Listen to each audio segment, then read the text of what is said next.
Hello students, आज हम वाच्य परिवर्तन पढ़ेंगे। वाच्य परिवर्तन आपने इंग्लिश हिंदी दोनों भाषाओं में पढ़े हैं। तो देखिए, आज हम संस्कृत में वाच्य परिवर्तन करेंगे। तो वाच्य परिवर्तन शुरू करने से पहले हम इनके नियमों को जान लेते हैं।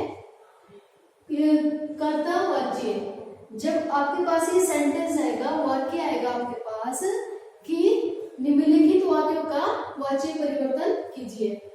तो स्टूडेंट्स, पहले हम ये देखेंगे पूरा सेंटेंस में कि जो कर्ता होगा, कर्ता मतलब सब्जेक्ट, कोई काम करने वाला, तो कर्ता हमेशा प्रथमा विभक्ति में होगा। जैसे कि आपने संस्कृत में 3 वचन पढ़े हैं, तो हम यहाँ एग्जांपल लेते हैं। जैसे बालकः, बालकौ और बालका। तो इसमें हमने देखा प्रथमा विभक्ति। अब एक विभक्ति में कितने वचन होते हैं? 3 वचन से एक वचनम, द्विवचनम और बहुवचनम। तो इसमें आपने क्या समझना है कि जो कर्ता होगा, सब्जेक्ट होगा आपके पास, वो हमेशा प्रथमा विभक्ति में होगा। अब इसमें वचन अलग अलग हो सकते हैं आपके पास। कर्ता जो मतलब है काम करने वाला, वो एक वचन में भी हो सकता है, मतलब एक आदमी भी हो सकता है, द्विवचन में 2 आदमी भी हो सकते हैं, और बहुवचन में बहुत सारे आदमी भी हो सकते हैं। तो सिर्फ आपने ध्यान में क्या रखना है कि कर्ता हमेशा प्रथमा विभक्ति में होगा। वचन वो 1, 2 या बहुवचन हो सकता है। तो फिर नेक्स्ट देखते हैं आपका कर्म। कर्म क्या होता है? कर्ता के द्वारा जो काम किया जाता है उसको क्या बोलते हैं? कर्म। तो कर्म में हमेशा कौन सी विभक्ति आएगी? द्वितीया। ठीक है, तो कर्ता में कौन सी होगी? प्रथमा विभक्ति। और कर्म मतलब कर्ता के द्वारा जो काम किया जाता है उसको क्या बोलते हैं? कर्म। तो कर्म में हमेशा कौन सी विभक्ति आएगी? द्वितीया विभक्ति। जैसे इसका क्या बनेगा? बालकम, बालकौ, बालका। तो कर्म, कर्ता के द्वारा जो कर्म किया जाता है या कर्ता के द्वारा जो काम किया जाता है उसको क्या बोलते हैं? कर्म। तो कर्म में कौन सी विभक्ति आएगी? द्वितीय विभक्ति। फिर नेक्स्ट देखते हैं आपका कर्मवाच्य। ठीक है, कर्मवाच्य का रूल है, इसमें कर्ता हमेशा तृतीय विभक्ति में होगा। ठीक है, कर्तृवाच्य को, कर्तावाच्य को जब आप वाच्य परिवर्तन करोगे कर्म में, तो जो कर्ता में प्रथमा विभक्ति आएगी वो परिवर्तन होके किस में बन जाएगी? तृतीय विभक्ति में। फिर नेक्स्ट देखते हैं आपका कर्म। अब हमने ये पढ़ा था कर्तृवाच्य में कि कर्म द्वितीय विभक्ति में होगा, लेकिन जब आप इसका वाच्य परिवर्तन करेंगे तो द्वितीय विभक्ति से वो किस में जाएगी? प्रथमा विभक्ति में। ठीक है, नेक्स्ट देखा आपका भाववाच्य। भाववाच्य कैसे होगा? इसमें होगी पहले तृतीय विभक्ति, और तृतीय विभक्ति जैसे इसमें तृतीय विभक्ति जाएगी कर्म में। लेकिन जो भाववाच्य है इसमें पहले तृतीय विभक्ति होगी, जब आप इसका वाच्य परिवर्तन करोगे तो तृतीय से वो किसमें आ जाएगी? प्रथमा विभक्ति में। ठीक है स्टूडेंट्स, चलो अब हम इनके कुछ एग्जांपल्स कर लेते हैं।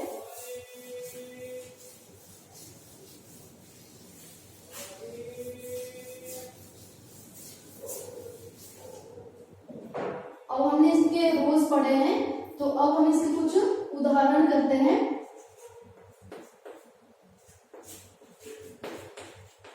कर्तृवाच्य, और इसको आपने परिवर्तन किसमें करना होता है?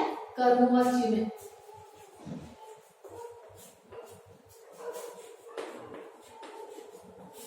कर्मवाच्य में जैसे हम यहाँ एग्जांपल लेते हैं। फर्स्ट आपका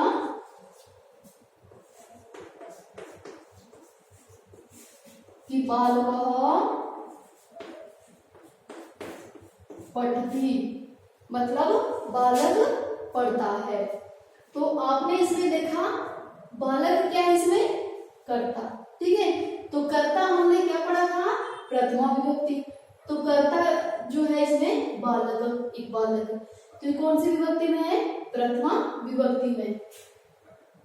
तो प्रथमा विभक्ति जब हम कर्मवाच्य में इसको परिवर्तन करेंगे तो हमने क्या पढ़ा था कि जो हम कर्तावाच्य में कर्ता को प्रथमा विभक्ति में लिखेंगे और जब हम इसको परिवर्तित करेंगे कर्मवाच्य में तो किस में जाएगी?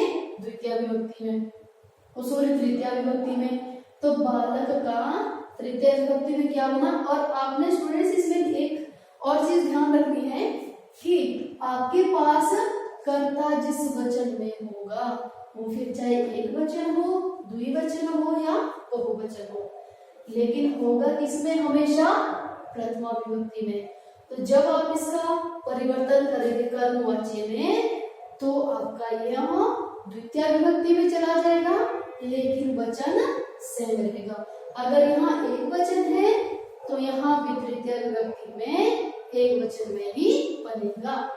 तो जैसे बालकों की तृतीय विभक्ति क्या बनी? बालकः, बालको, बालका। फिर द्वितीय क्या बनी? बालकम, बालको, बालकान। फिर तृतीय में क्या बनी? बालके, आगे बालिकाभ्याम और बालकेभ्यो। तो एक वचन में क्या बना था? बालके। बालके। अब पठती कौन सी धातु? ये पठ धातु, मतलब पढ़ता है। तो पठती की जब आप उसका वाच्य में जब परिवर्तन करेंगे तो पठती का पठ यते लग जाता है इसमें, ठीक है? यते लगता है समूह में, जैसे पठ यते, ये इसका वाच्य परिवर्तन हो गया। अब नेक्स्ट देखते हैं हम नेक्स्ट एग्जाम्पल। देखो, अश्व जलम पीबती। कि अश्व क्या होता है? घोड़ा। कि अश्व जलम पीबती, घोड़ा पानी पीता है। तो ये कौन सा हुआ? कर्तृवाच्य। जब आप इसको कर्मवाच्य में परिवर्तन करेंगे तो इसमें देखो आपके पास क्या है? कर्ता कौन है? अश्व, घोड़ा। तो कर्ता इसमें कौन सा होगा? कर्तृवाच्य में किसमें आएगा? प्रथमा विभक्ति में। और परिवर्तन किसमें होगा? तृतीय विभक्ति में, ठीक है? तो अश्व का तृतीय क्या बनेगा? अश्वेन। अश्वेन। अब आपका ये देखो, हमने क्या कहा? कर्म। इसमें कर्म नहीं था, इसमें कर्म है। तो कर्म पहले किसमें होगा? द्वितीय विभक्ति में। और जब इसको हम परिवर्तित करेंगे तो किसमें जाएगा? ये द्वितीय प्रथमा विभक्ति में। तो जल, जल क्या है? पानी। और ये नपुंसक लिंग का शब्द है। तो आपने पढ़ा होगा पुल्लिंग स्त्रीलिंग, क्यों सॉरी पुल्लिंग और नपुंसक लिंग में बाकी के रूप से सेम बनते हैं और जो प्रथमा विभक्ति है वह नपुंसक लिंग की अलग होती है। जैसे फलम फले फलानी, फलम फले फलानी, मतलब इसकी जो दो विभक्ति है प्रथमा और द्वितीय विभक्ति, इसमें पूरी लाइन या दोनों पूरी प्रथमा और द्वितीय विभक्ति पूरी सेम बनती है, एक जैसी। तो जैसे जलम द्वितीय विभक्ति है और प्रथमा विभक्ति में भी जलम ही रहता है। जैसे फलम फले फलानी, फिर दूसरी नीचे आएगी फलम फले फलानी, या किम के कानी, किम के कानी।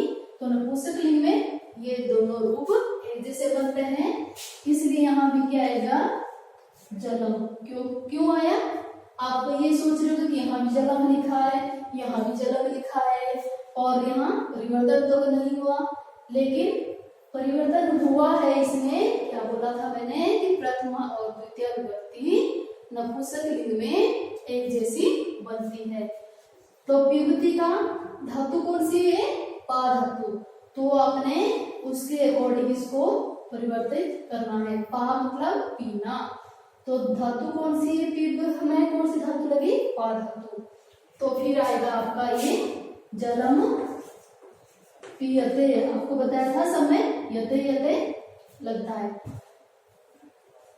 तो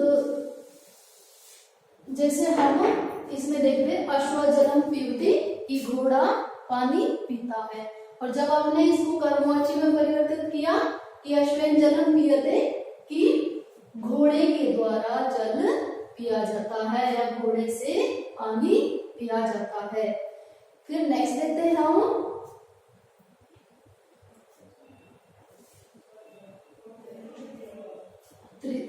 थर्ड देखते हैं हम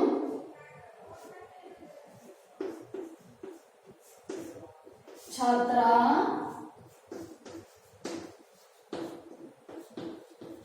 विद्यालयम आगे है गच्छति कि छात्रा विद्यालय गच्छति। और आगे ये देखना है कि छात्र छात्र जो होते हैं इसमें पुल्लिंग स्त्रीलिंग दोनों आ जाता है, ठीक है। स्टूडेंट्स तो इसमें फीमेल मेल या फीमेल मेल स्टूडेंट्स दोनों आ जाते हैं। तो छात्रा विद्यालय गच्छति कि जो छात्र है वो विद्यालय जाते हैं। अब ये देखना अपने यहाँ बहुवचन का प्रयोग हुआ, इसलिए आप ये नहीं कहोगे कि छात्र विद्यालय जाता है। क्यों? क्योंकि हमने यहाँ किसमें प्रयोग किया है? बहुवचन में। लेकिन विभक्ति कौन सी है? कर्ता के अकॉर्डिंग कौन सी लगेगी? प्रथमा विभक्ति। तो प्रथमा विभक्ति किसमें परिवर्तित होगी आगे जाकर? तृतीया विभक्ति में। तो देखो ये आपने और हमने क्या पढ़ा था कि हम जिस वचन का शब्द प्रयोग करते हैं उसको जब हम आगे विभक्ति में तृतीय विभक्ति में परिवर्तित करेंगे तो भी हम उसी वचन का ही प्रयोग करेंगे। तो ये बहुवचन में है छात्रा। अब इसको हम किस में परिवर्तित करेंगे? तृतीय विभक्ति के बहुवचन में। बहुवचन क्यों? ये भी बहुवचन, इसलिए वहां जाके परिवर्तित होके भी ये बहुवचन का ही रूप बनेगा। तो छात्रा, फिर इसका बनता है आपका तृतीय विभक्ति का बहुवचन छात्रई। जैसे राम का बनेगा रामणी, वैसे छात्र का क्या बनेगा? छात्रई। छात्रई। फिर आपका आगे क्या था? विद्यालय। विद्यालय मतलब स्कूल, विद्यालय। तो इसका विद्यालय का विद्यालय भी आएगा। क्यों आएगा? क्योंकि विद्यालय जो शब्द है वह कुशललिंग का बनता है। कुशललिंग में हम कौन से शब्द लेते हैं? जो सांस में लेते हैं तो इधर भी कर सकते हैं और हिस्से से। तो विद्यालय आगे आपका गच्छति। गच्छति धातु कौन सी है? गम धातु, मतलब जाते हैं। तो जाने के लिए कौन सी धातु प्रयोग होती है? गम धातु। तो गच्छति, अब हम इसका प्रयोग करेंगे, क्या बनेगी? आपने गच्छते नहीं करना। क्यों? आपने ये देखना है यहाँ पर कि धातु कौन सी है, तो गम धातु है, इसलिए गम गते। गम और गते। ठीक है स्टूडेंट्स। अब नेक्स्ट देखते हैं हम इसका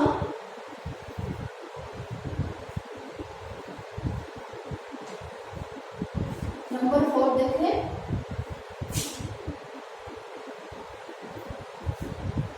अब हम एक इसको भाववाची का कर लेते हैं। क्या पढ़ा था हमने भाववाची में कि भाववाची का जो वाक्य होगा वो पहले तृतीय विभक्ति में होगा। तो तेन पठ्यते, ये पहले आपके पास से आपको लगे कि ये पहले ही परिवर्तित किया है। तो भाववाची में इस पे आपकी सेंटेंस आएगी। तो तेन, क्या उसमें हमने क्या पढ़ा था? भाववाची में पहले तृतीय विभक्ति होगी, फिर हम इसको जब परिवर्तित करेंगे तो किसमें आएगी? प्रथमा विभक्ति में। तो तेन, तेन आपने देखना है कि तेन शब्द कहाँ बनता है। तो किसमें बनता है तेन शब्द? सौ। सौ शब्द मतलब वह, तद शब्द, तद का वह। तो इसके रूप बनते हैं सौ तोते, तम तो तान, तेन तादना तेई। पुल्लिंग का शब्द है। तो तेन, इसका प्रथमा वाक्य क्या है? सौ। तेन पठ्यते, उसके द्वारा पढ़ा जाता है। तो फिर हम इसको वाच्य परिवर्तन क्या करेंगे? सौ पठ्यते। पठ्यते कौन सी धातु है? पठ। देखो आपने यहाँ पढ़ा था पट्टे थे, अब इसको जब हम सिंपली बनाएंगे तो पट्टी बनेगा। सो यहाँ ये आएगा, तो इसका क्या आएगा पट्टी।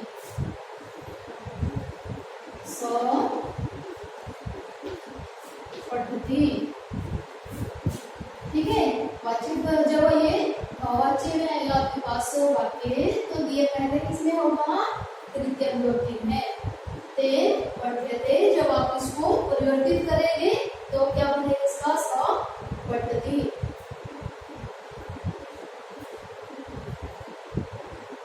फिर नेक्स्ट है आपका 5, जैसे लता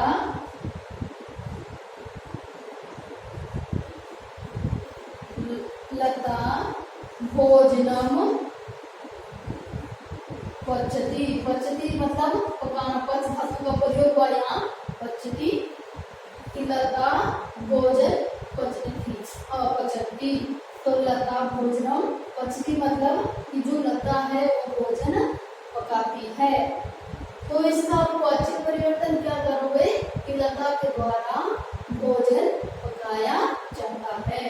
कि लता भोजन पचती, लता भोजन पकाती है। और वाचिक परिवर्तन क्या बनेगा इसका कि लता के द्वारा भोजन पकाया जाता है। तो हमने क्या पढ़ा था स्टूडेंट्स रूल में कि ये किसमें होगा पहले प्रथमा विभक्ति में। अगर जब हमारे पास ये कर्तृवाच्य होगा तो किसमें होगा कर्ता प्रथमा विभक्ति में। अब जब हमने इसको परिवर्तित करना है तो कौन सी विभक्ति में जाएगा तृतीय विभक्ति में। और जैसे ही एक वचन का रूप है तो तृतीय विभक्ति में भी किस वचन में बनेगा एक ही वचन में। तो लता का तृतीय क्या बनता है लता लते लता, लताम लते लता, फिर तृतीय क्या है लतया। फिर क्या बनेगा ये लतया। कि लता के द्वारा तृतीय विभक्ति में आपने पढ़ा था कि जब हम कारक में कारक किए थे तो कारक में भी लतया। अगर तृतीय विभक्ति आती है इसका मतलब होता है के द्वारा या से। तो लतया लता के द्वारा, ठीक है। जब तृतीय विभक्ति आएगी इसका मतलब द्वारा, ठीक है। तो या से लता से, लता के द्वारा भोजनम ये किसमें होगा द्वितीय विभक्ति में। अब यहाँ पे प्रथमा विभक्ति में आ जाएगा, लेकिन भोजन जो है नपुंसक लिंग का शब्द है, इसलिए प्रथमा और द्वितीय विभक्ति एक जैसी बनेगी। तो इसमें भी क्या आएगा भोजनम। नेक्स्ट क्या आएगा पच धातु। आपने क्या देना है ध्यान कि धातु कौन सी देंगे पच धातु, इसलिए क्या बनेगा इसका पच्यते। पच स्टेप में बनेगा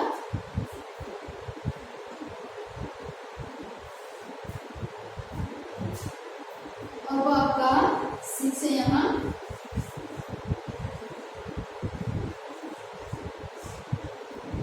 कन्या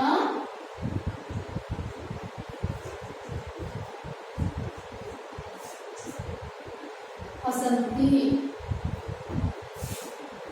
तो यहाँ पर आएगा ती गच्छन्ति।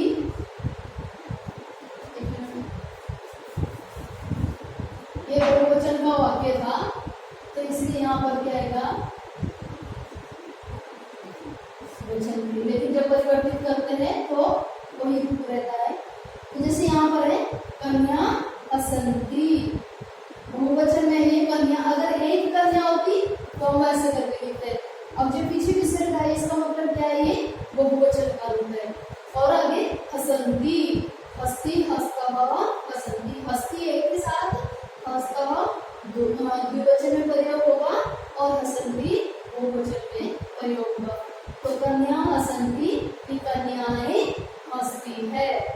अब आपका इसका वाच्य परिवर्तन क्या बनेगा कन्याओं के द्वारा हंसा जाता है।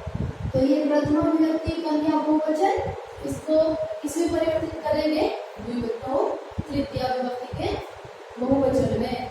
तो तृतीय विभक्ति जैसे लता का बनता है आपका लता भी, कन्या का बनेगा कन्या भी। कन्या भी आगे हसंती, हसंती कौन सी धातु है? हस धातु। तो फिर क्या बनेगा? हस हस्यते। ऐसे करके लिखो, या आपको सवादा करना है तो आप इसको इस साइड पे भी लिख सकते हो, हस्यते। बस, तो कन्या हसंती, कन्या भी हस्यते। और एक फिर करते हैं हम उसका भाववाच्य का 7 नंबर। यह आएगा आपका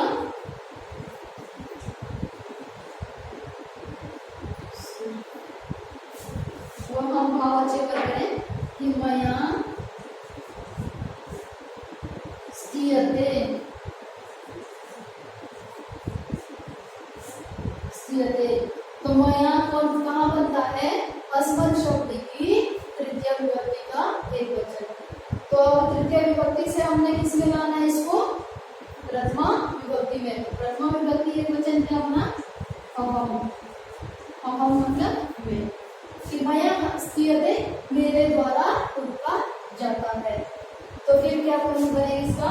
मैं रुकता हूँ या मैं कहता हूँ। तो स्थियते ये कौन सी धातु है? स्था धातु या तिष्ठ धातु। तो फिर इसका क्या आएगा? अहम तिष्ठामि। ये इस तरह का रूप बनेगा। तो स्टूडेंट्स एक बार हम फिर देखते हैं इसके नियम। आपने क्या रखना है याद कि जब आपके पास वाक्य होगा कर्तृवाच्य, तो आपने क्या रखना याद कि जो कर्ता होगा, कर्ता कौन होता है? काम करने वाला। ये हमेशा किसमें आएगा? प्रथमा विभक्ति में।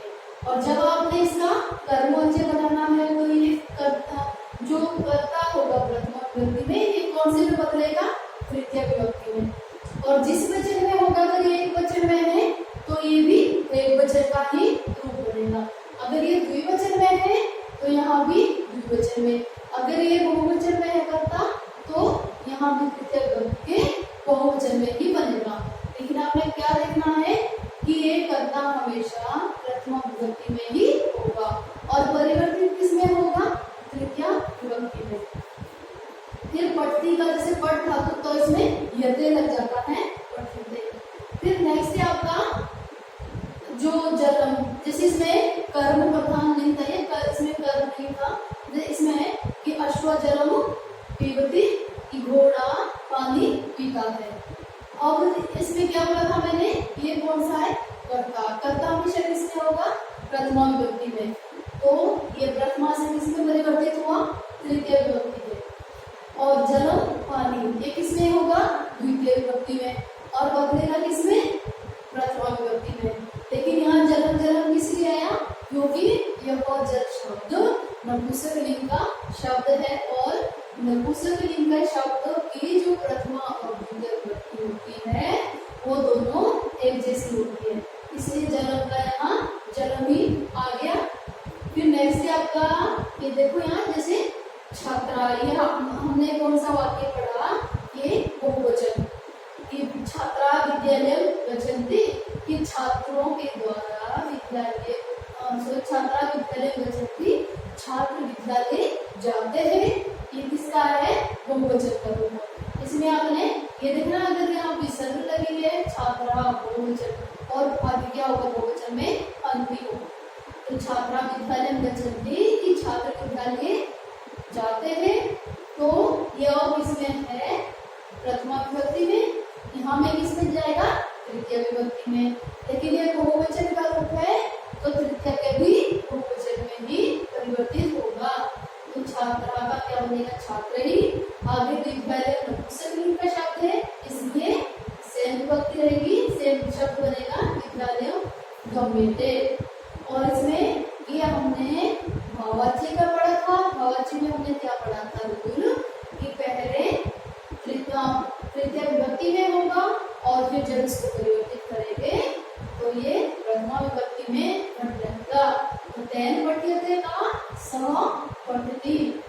और लता भोजनम व्यक्ति, जैसे लता का तृतीय क्या बना? लत्या। क्वचित है नपुंसकलिंग का शब्द है। क्वचिति का बनता है आपका क्वचिते। फिर नेक्स्ट है आपका कन्या कसंती, ये भी है बहुवचन का रूप। तो कन्या प्रथमा विभक्ति का ये बहुवचन में बनता है और यह तृतीय विभक्ति के बहुवचन में बनेगा। आगे हसंती का रहेगा असिद्ध। और मयास्त्रियते ये आपका अस्मत् शब्द की कौन सी विभक्ति है? तृतीय विभक्ति। यहाँ फिर हमने भाववाच्य पढ़ा, ये भी भाववाच्य का सेंटेंस है और ये भी भाववाच्य का ही सेंटेंस है, वाक्य है। तो मयास्त्रियते मया बनेगा आपका अस्मत् शब्द का तृतीय विभक्ति और इसको आपने सिंपल में फिर प्रथमा विभक्ति में लाना होता है। मया का क्या आ जाएगा? अभाव। स्त्रियते है आपकी तिष्ठ धातु, स्थान धातु, तो इसका बनता है तो जैसे लट लकार में तिष्ठ के तिष्ठता तिष्ठन्ति इस टाइप में। तो अस्मत् शब्द में उत्तम पुरुष का प्रयोग होगा, इसलिए तिष्ठामि। तो मया स्त्रियते का क्या बनेगा? अहम तिष्ठामि। Thank you students.